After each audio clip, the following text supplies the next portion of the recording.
The Dallas Stars are off today, but there's still plenty to talk about in the world of Texas hockey. On today's episode, I'll retrace my steps back to the Jacob Peterson trade from Friday. We'll talk about a few AHL defensemen and when we might see them in the NHL this season, if at all. And then to close out, we'll talk about the return of Luke Glendening down the road and what the roster might look like once he comes back. All of this and more coming up on today's episode of Locked On Stars. Your Locked On Stars, your daily podcast on the Dallas Stars. Part of the Locked On Podcast Network. Your team every day.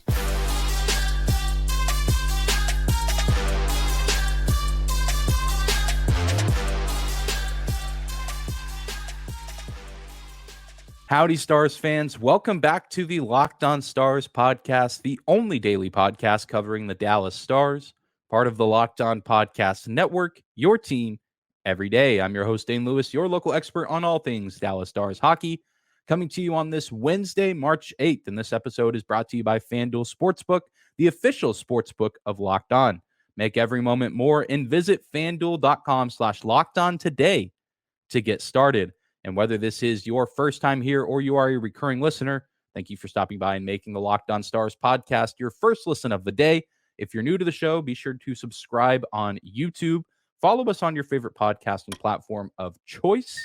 Always free and available, no matter where or how you choose to listen.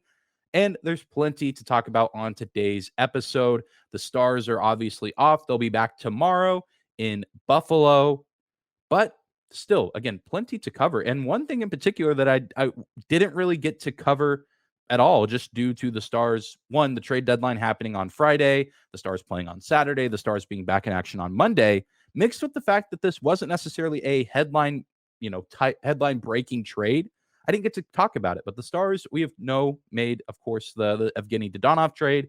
Denis Gurianov goes to Montreal. Dadonov comes to Dallas. Max Domi comes to Dallas in exchange for a 2025 second-round pick and Anton Hudobin. The Stars also get Dylan Wells. But there was a third trade that went down on deadline day, and it was a pretty sad one, and I totally missed out on it. I haven't got to talk about it yet, but want to give my thoughts. A fan favorite player in the Stars organization has been sent to the San Jose Sharks, and I'm, of course, talking about Jacob Peterson, who was traded to San Jose in exchange for AHL forward Scott Reedy. And this was such a baffling trade, even though, again, it was certainly not the biggest trade of deadline day, but it kind of took Stars fans by surprise, and a lot of them were left feeling a little bit hurt afterward, myself included. On the surface, it kind of just looks like a swap of AHL players for fans or teams on the outside looking in of this trade that aren't connected to the Stars or Sharks, but it stings a little bit here in Dallas and in the Stars organization. Many of you who have been following the team for a while know the name Jacob Peterson. He debuted with the Stars last season and did pretty well for himself for a fifth-round pick in the 2017 draft. A team in the Stars last year under Rick Bowness that struggled to score goals at time. They were certainly not the offensive team that they are this season, but Jacob Peterson had a really solid season. 12 goals, 5 assists, 17 points in 65 games played, also being shuffled up and down the lineup, being moved around, not always playing with the best line mates, but making the most of his situation, had some decent chemistry with guys like Alexander Radulov, and had some pretty memorable moments as well. We, of course, all remember his first NHL game because he scored his first NHL goal in that game at Madison Square Garden against the Rangers. It was the season opener for the Dallas Stars, an incredible moment for Jacob Peterson, and he had a few other clutch moments down the stretch, game-winning goals, showed a lot of promise for a rookie, again, who was drafted in the 5th round. I'm sure whenever he was drafted, maybe a guy that not a lot of people around the Stars organization were high on, but again, he came out and had a really solid season last year. And so there was speculation that we would see Peterson back on the roster in the 22-23 campaign. Training camp rolls around. They go through the preseason. They play all those games. But then Jacob Peterson is relegated to the AHL roster at the age of 23.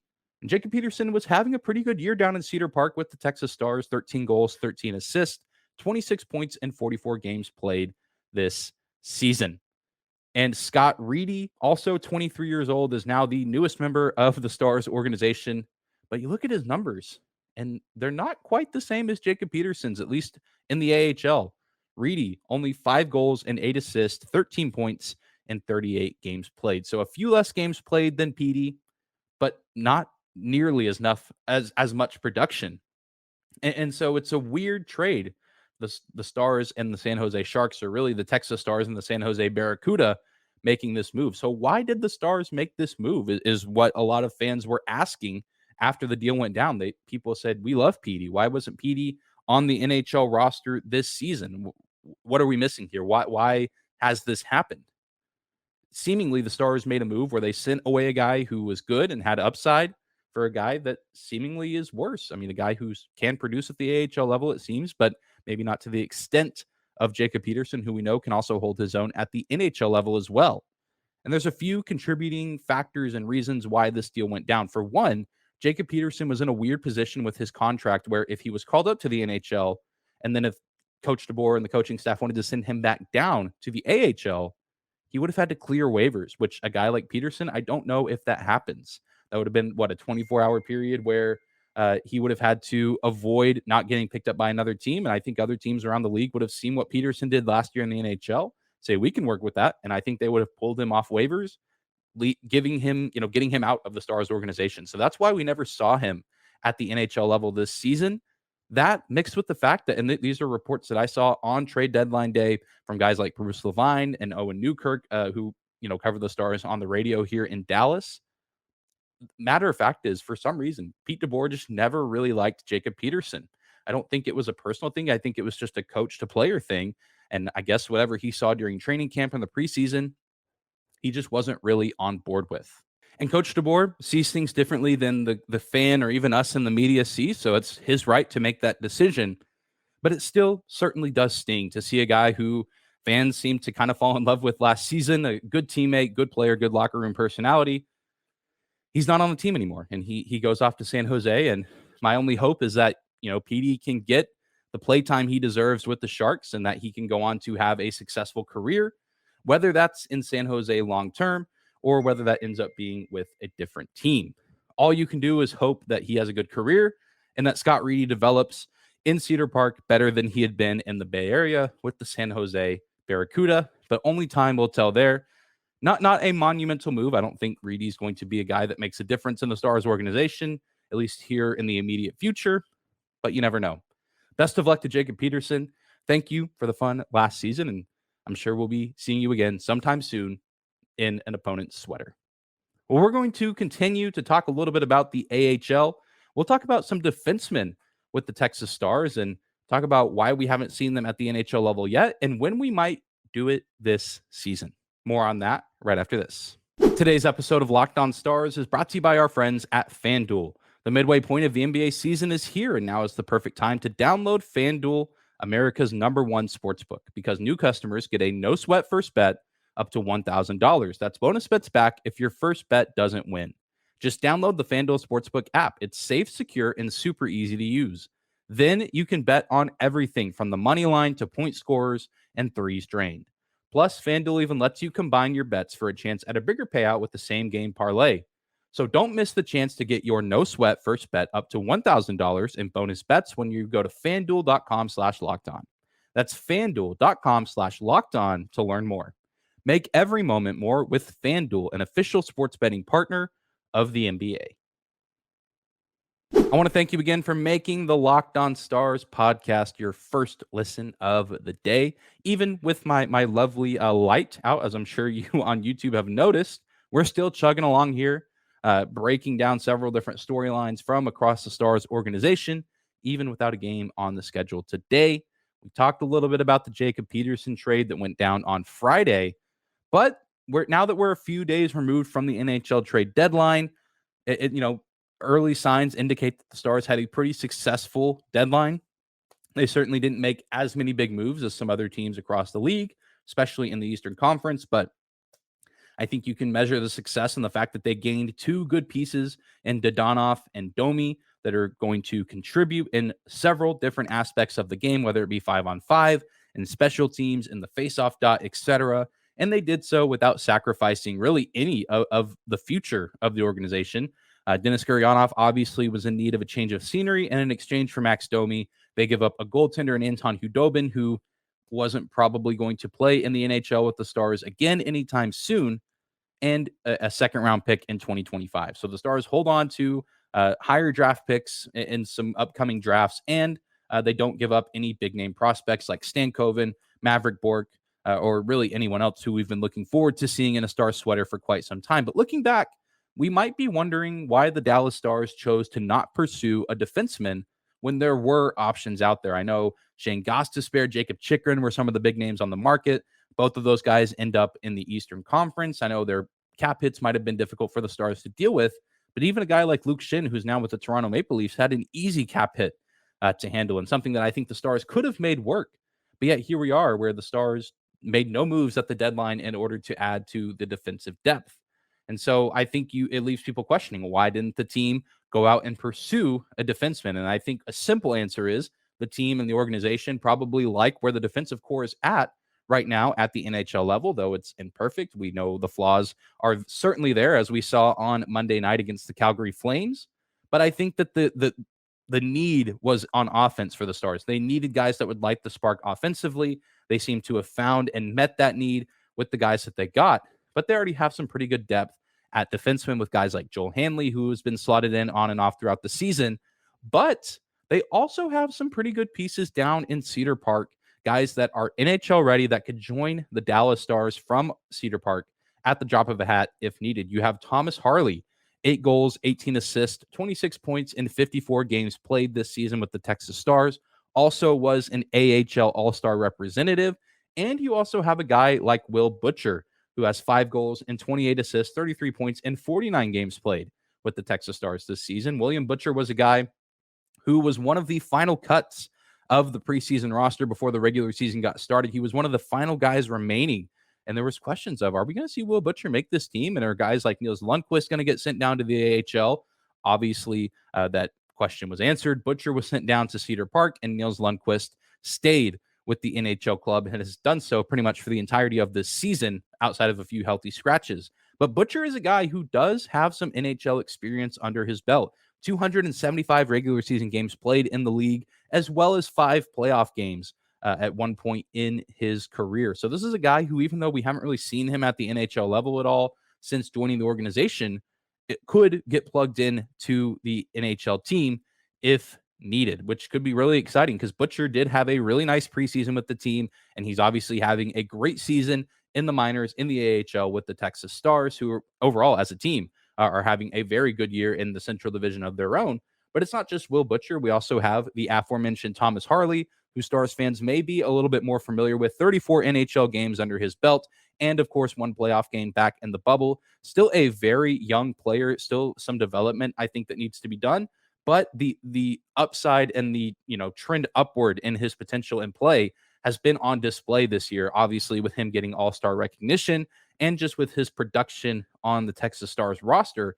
And even with the small pieces that we've seen from him at the NHL level, there's no doubt in my mind that he would be a good fit with the NHL club, given the growth and the development that we've seen from him over last season and this season. And I think there was expectation that we'd see Harley at the NHL level at some point in the 22-23 season.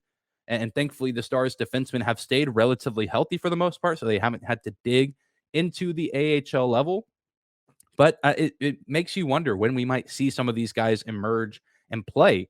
And I think a guy like Harley especially could be useful for this team. You watch the power play 2 for the Dallas Stars, and obviously everyone has their complaints about Ryan Suter. He's very hit or miss on the power play. Sometimes he can make a good play to keep the puck in the offensive zone, but we also know that he's a liability if a turnover is made, and he's not going to be able to keep up with the fast forward skaters of the other teams.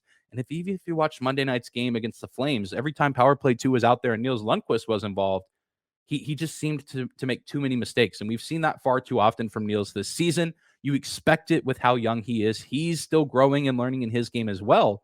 But I think you look at a guy like Thomas Harley and you say, this guy could very easily quarterback the second power play unit with his NHL experience and just where his growth and development has been this season. And it's something that I would really like to see. But the Stars are in a weird spot where they just have guys on the roster on the NHL level that they're not going to healthy scratch. They're not going to send down to the AHL. And so it kind of just leads Harley and even Butcher to some extent as the odd men out.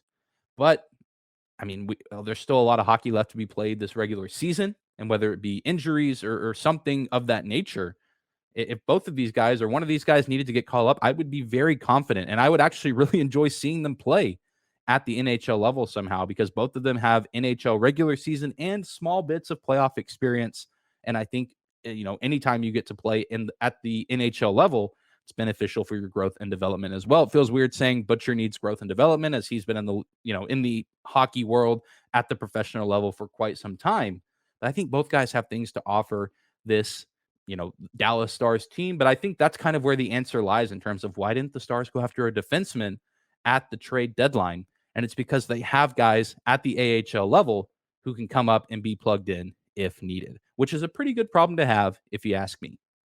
Well, we're going to continue on with today's episode here in just a bit, but we're going to take one more break. And when we come back, we'll talk about the eventual return of Luke Glendening to the lineup and the quote unquote problems that could present for the Stars roster. More on that right after this. Today's episode of Locked On Stars is brought to you by our friends at Built Bar. You're looking for a delicious treat but don't want all the fat and calories? Then you've got to try a Built Bar. What makes Built Bars taste so good, you might ask? Well, for starters, they're covered in 100% real chocolate, and they come in unbelievably delicious flavors such as churro, peanut butter brownie, coconut almond, just to name a few. Delicious flavors out there from Built Bar. I'm not quite sure how they do it, but Built Bars taste like a candy bar while maintaining amazing macros. And what's even better, they're absolutely good for you. Only 130 calories, 4 grams of sugar with a whopping 17 grams of protein. And now you don't have to wait around to get your very own box of Built Bars. For years, we've been saying you can order them at Built.com, but now you can also get them at your local Walmart or Sam's Club. That's right. Head to the nearest Walmart today and walk to the pharmacy section and grab yourself a box of Built Bars.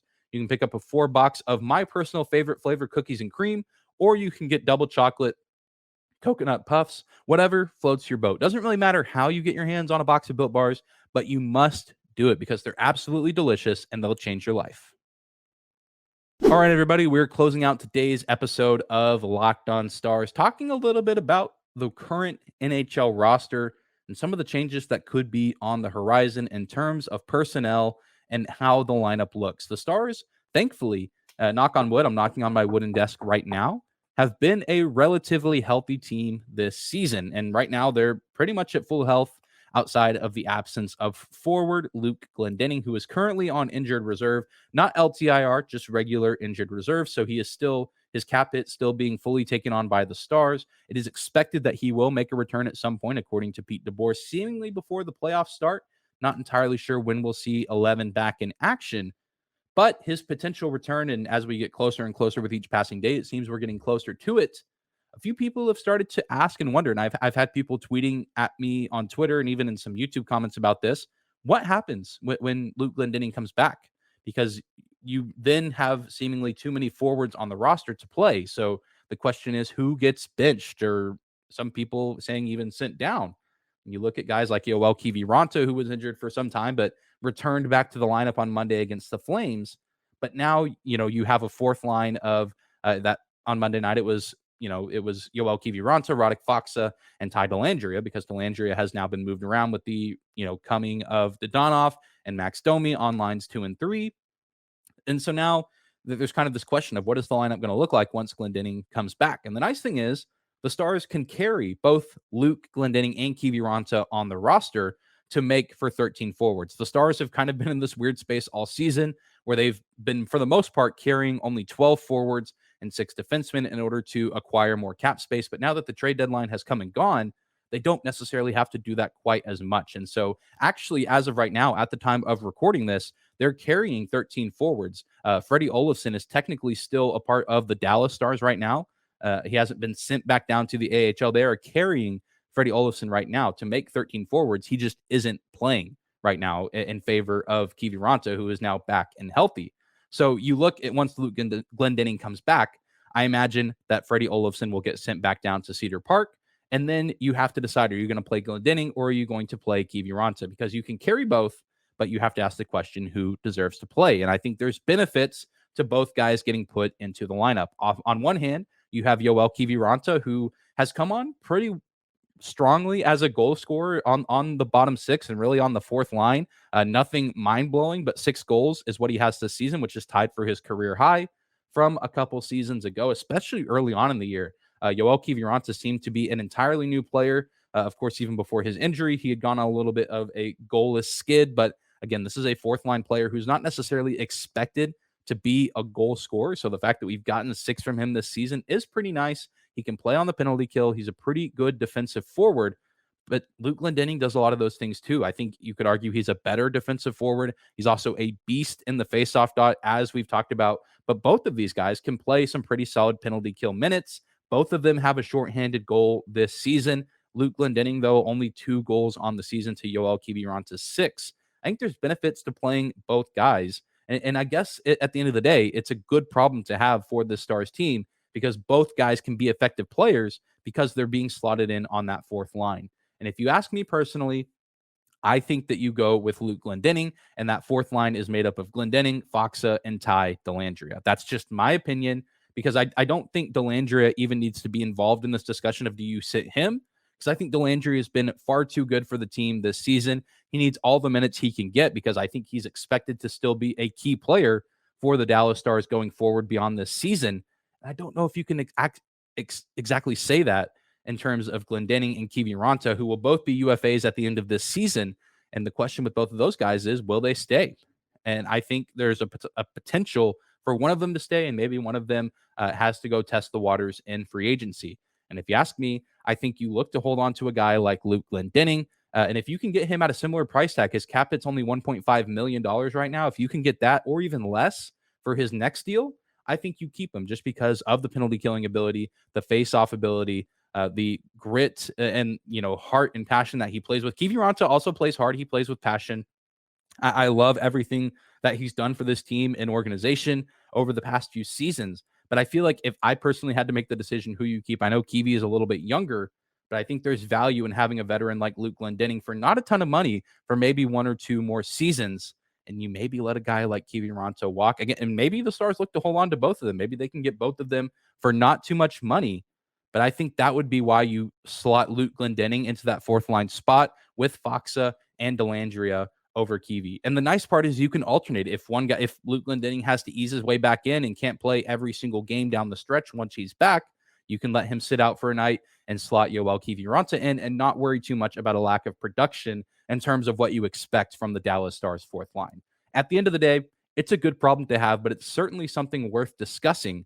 And it's nice, though, because the Stars can finally be at a point this season where they can carry 13 forwards. And, of course, Freddie Olofsson has done a great job whenever he's been called upon this season as well. I just expect once Luke Glendening comes back that he will be sent back down to the AHL, and then we'll see Glendening get shifted back into the lineup, maybe in favor of Yoel Kiviranta or maybe in favor of somebody else. Let me know in the comments down below what your thoughts are on all of this in terms of Luke Glendening and where he might fit in and who he might replace on the Stars roster. But that is going to do it for today's episode of Locked On Stars. Thank you so much again for tuning in and making us your first listen of the day. Subscribe to the show on YouTube. Follow on your favorite podcasting platform. Follow us on social media at Locked On Stars on Instagram and Twitter, as well as my personal Twitter account at Dane_Lewis. We'll be back here tomorrow, looking ahead to Thursday night's matchup against the Buffalo Sabres, the first of 6 consecutive on the road for the Stars. They'll start out on the East Coast in Buffalo, and then they'll head all the way out west to the Pacific Northwest. They'll have some dates against Seattle and some of the Canadian teams in Alberta and British Columbia. An interesting stretch coming up for the Dallas Stars, but I'm personally excited to see how this team plays with these unique circumstances. But I hope you guys have a fantastic Wednesday, and we'll see you back here tomorrow.